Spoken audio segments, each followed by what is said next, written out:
Look, look down to the town which starts to wake long before the sun.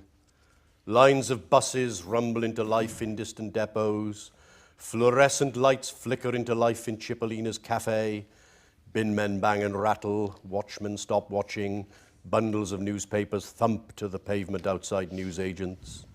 The light rain makes hazy halos around halogen security lights. At the corner of Balaclava Road and Sebastopol Street, Mr. Singh the Spa laboriously removes the 8 separate padlocks that secure his steel shuttering. Along the street goes Mr. Willy-nilly the postman, his motorized trolley burdened with bills and unsolicited advertising material. He has carefully checked the morning's load for anything that may be a greeting card containing money.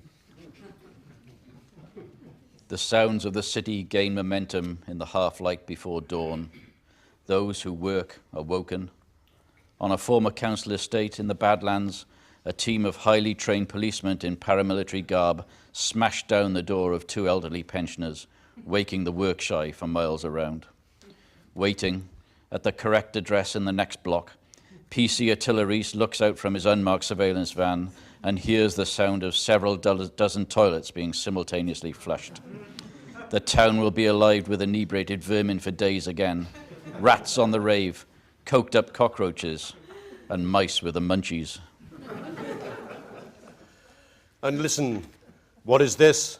A Babel-tongued battalion of Balkan builders, a cackling cohort of council cleaners and its anxious functionaries, anxious auxiliaries and fevered fixers, converging on a new centre for performing arts in a last-ditch, desperate attempt to give it the illusion of completion. Let us look at the antics of the sycophantic and the frantic actions of the various factions. It is not yet fully light, but already a maelstrom of activity is developing inside a gridlock of white vans. Out of the window go safety rules with ladders and lamps and all manner of tools, trowels and towels, electrical spools. Bouquets are being carried in and buckets carried out. A gathering racket in all kinds of jackets, from high vis to serious biz. All those who still work are now done with dreaming, teeth need cleaning, kettle steaming, mothers screaming, children are coerced from beds and quickly fed, socks are hastily matched, balls are scratched, Weetabix mashed before the morning dash. Talking heads tout trivia on televisions, bad news and banality, gossip and harsh reality. With broadcast media lightly fed, families force-feeding, papers lie as yet unread. There is no time for reading. Mary Ann Sailors fails to open the bedroom window of her sheltered flat, but still looks to heaven and thanks the Lord that she's 85 years, 3 months and a day. Ocky milkman stacks cartons of Danish yogurt in a German-owned food store on the edge of town. Above the chill display cabinet is a large sepia photograph of a nearby high street in its Edwardian heyday, a horse-drawn cart full of milk churns in the foreground. Big issue sellers jostle with an East European freestyle begging team who have hit town and occupied the best pitches. The Reverend Eli Jenkins wakes to find that the lead has disappeared from his roof again.